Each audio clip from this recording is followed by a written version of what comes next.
How was this shield made? What is it made of? And how do we justify every single choice archaeologically? First, the shield is 80 centimeters in diameter. The boards were made out of 8 mm coniferous planks joined together with hide glue, forming a circle. When it comes to the wood species, Norse shields were typically made of coniferous wood, at least when it comes to these examples, and occasionally oak, just these. When it comes to the thickness, the base thickness of the well-preserved boards coming from these two locations is 8 mm, precisely. Now when it comes to the glue used, unfortunately there are no surviving residues of glue on Viking Age shields. So two possibilities known from neighboring periods are hide glue, which is made from boiled animal skins and bones, and cheese glue, which is made from the casein proteins in milk. Cheese glue is more resistant to moisture, but for this case we decided to go for hide glue. The 80 centimeters in diameter was my personal request. The historical range of Viking Age round shields appears to be from 70 centimeters to 100 centimeters, respectively.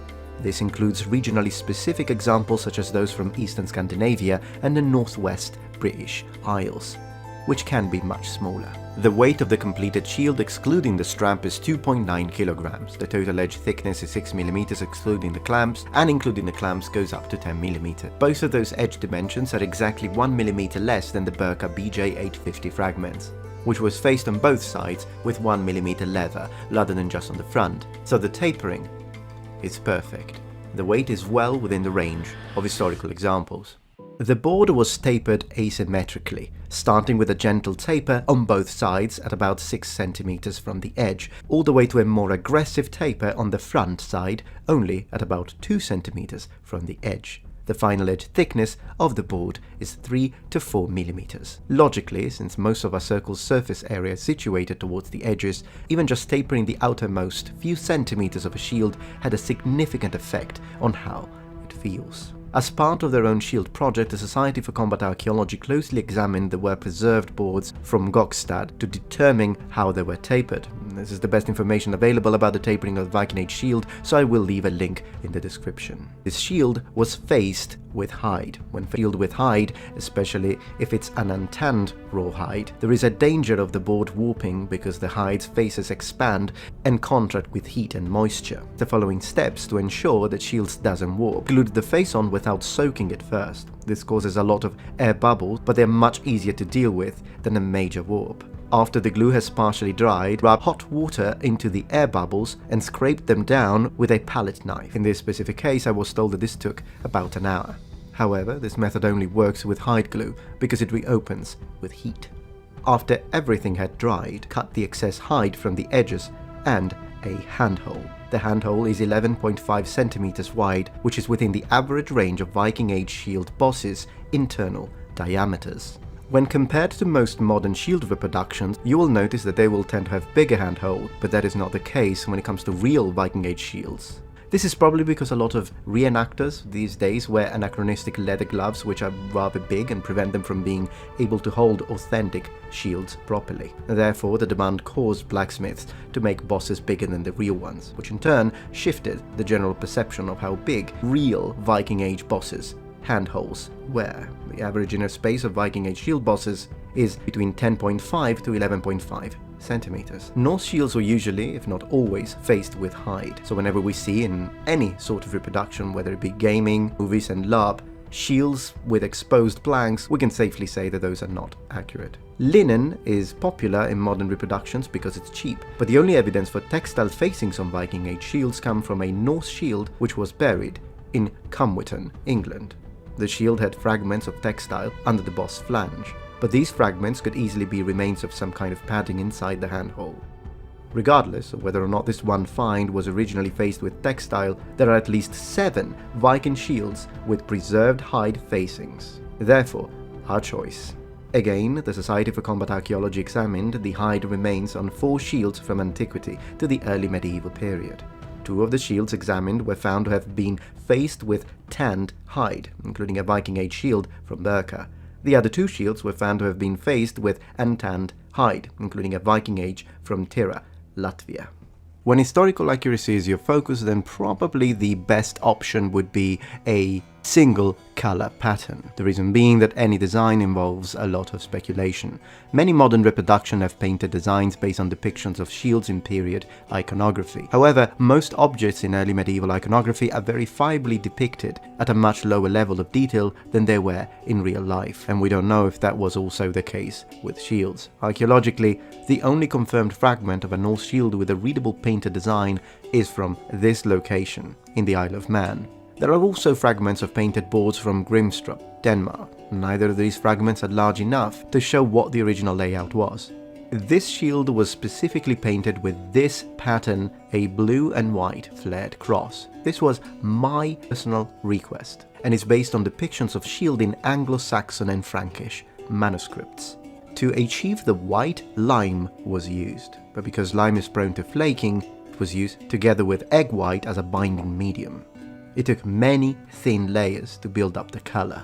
For the blue, a mixture of lime and woad. Blue was a difficult color to produce in the Viking Age, and woad in this form would have been particularly expensive. So this could be a little bit of a high-end shield, if you will. Other methods of achieving blue paint could be by using this. The Grimstrup fragments included blue paint, which appears to have been achieved with woad, but we are not aware of any analysis of the pigment remains.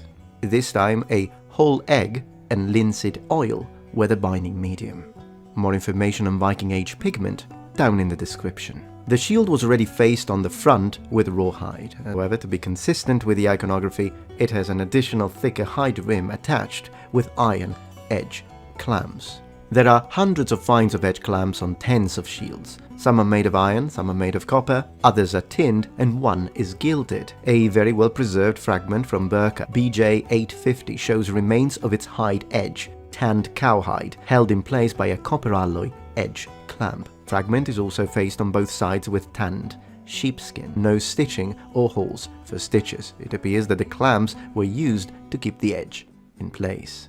In other words, stitching around the entirety of the circumference is possible, but not in combination with clamps, one or the other. The beginning process started with 2 reels of 1 to 2 millimeters thick untanned hide. The reels were then soaked in water, cut and stitched together to form a loop 15 to 20 centimeters less than the circumference of the shield. The loop was then stretched around the edge of the shield board. When rawhide is saturated with water, it stretches easily, and as it dries, it shrinks and forms itself to the edge of the shield. Once dry, the hide had formed to the edge of the shield nicely, and it is so tight that you couldn't pull it off with your fingers. Perhaps for the next shield that I will commission, we'll go for pure copper. The clamps were cut from sheet metal, hammered and bent around the shield rim. 2 small iron nails are hammered through each clamp from the front, cut and pinned at the back. Most Viking Age shields found in Scandinavia don't have any edge clamps, but of the shields that do, the number of edge clamps ranged between 1 to 54, with the most common being 1 to 10. In Frankish iconography, the number of edge clamps on shields often matches the radial pattern of the shield's face. Since the shield has a simple radially symmetric cross painted on the front, we decided to attach 8 edge clamps to match. The basic shape of the handle was roughed out of a piece of beech wood. It's D-shaped in cross-section, 25 mm wide in the middle, and as you can see, it slightly tapers towards the terminals, which are 21 mm wide. A simple ornament was carved in the middle, inspired by the carving of the Trelleborg shield's grip. Almost all preserved grips on Norse shields from the Viking Age had some level of decorations on them, ranging from filed lines, hatching to intricate embossing and cast terminals. However, most preserved handles were expensive pieces with metal shell, and the Trelleborg shield is the only find with a completely wooden handle, well preserved enough to be able to tell whether or not it was decorated. The handle was then oiled with linseed, giving it a really nice orange color, which contrasts with the yellow pine boards. The handle of the Trelleborg shield was also beech. Forged iron nails were used to attach the boss and handle to the board. Holes are drilled through the board and handle, slightly smaller than the width of the nail's shank, 4 mm, so they are held in place with friction. The tip of the nail shank is bent with pliers at a right angle. The hole should not be deeper than the tip of the nail, so it still digs into the wood. The boss in this case is a Type R563, which was my personal request, as it's my favorite. This type was common in Scandinavia from the mid-10th century onwards, which already helps us to place this shield in time. R563 bosses are shallow compared to the earlier types and are dome or mushroom shaped. This specific boss is 16.5 centimeters wide, including the flange, which is slightly above average, but still very well within the historical range of 12 to 17.8 centimeters for Scandinavian shield bosses. The strap was attached using leather toggles, which were threaded from the front through 10mm holes drilled in the shield board and tied to the strap at the back of the shield. The size and positions of these holes are based on the 2 holes that were drilled into Trelleborg's shield. Judging by the position, it's likely that they were used to attach a strap. One of the high medieval shields from Marburg had a strap attached in a similar way through similar holes, but instead of purely leather toggles, it had small cylindrical pieces of wood wrapped in leather. There is no extant evidence of wooden toggles like this in the Viking Age, so instead, Ben used simple leather toggle, which were a known technology that we can back up. Many of you might have this question: what about shield rims made entirely of iron instead of rawhide? Well, shield with metal edges were extremely uncommon in the Viking Age, and the most relevant finds come from wealthy graves which each contained multiple elaborately decorated shields. One of the 2 shields from a grave in Ness, Norway, had a decorated copper alloy sheet along the edge of the shield, held in place by copper alloy edge clamps. At least 2 shields from Birka graves, BJ736 and BJ628, Sweden, but one of the shields from BJ736 had 54 clamps which covered the entire circumference. Iron fragments from Laxå Tomb 7, Gotland, and this grave, Sweden, both appear to have formed part of a shield circumference, and in the case of Laxå, it was held in place by 6 iron clamps. Both of these shields are unusually small, 44 to 50 centimeters each, compared to most Norse shields, and are probably region-specific. Related Germanic shields from the centuries preceding the Viking Age include the kingly shield from Sutton Hoo Mound 1, in England, 7th century. It had a rim consisting of copper strips held in place with edge clamps. And another example of an expensive shield from the Banegård Grave 11, Denmark, 3rd, 4th century, had a rim consisting of continuous copper strips. Now, is there evidence for rawhide shield rims being nailed all the way around rather than stitched? Well, there is no evidence for shield rims being attached this way. If it was done, at least one of the thousands of Viking Age shield remains found throughout Scandinavia would have fragments of nails around the rim. There is no such evidence. It appears that when a warrior had enough money to put superfluous metal around the rim of a shield, he would be more likely to do so in the form of edge clamps, which have some practical use and make a better display of his wealth.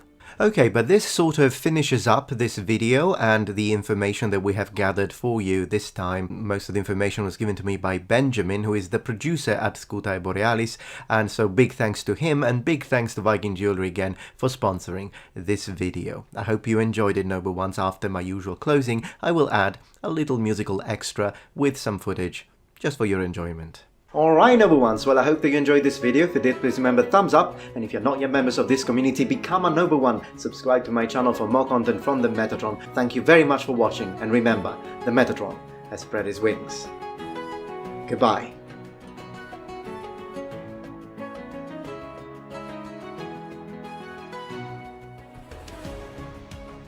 If you're enjoying this video so far, please take a moment to check out my Patreon page. With as little as a $5 support, you can help us ensure that we can continue to produce high quality and high researched content. And at the same time, you get access to polls, extra videos, unlisted streams, and much more. Thank you so much.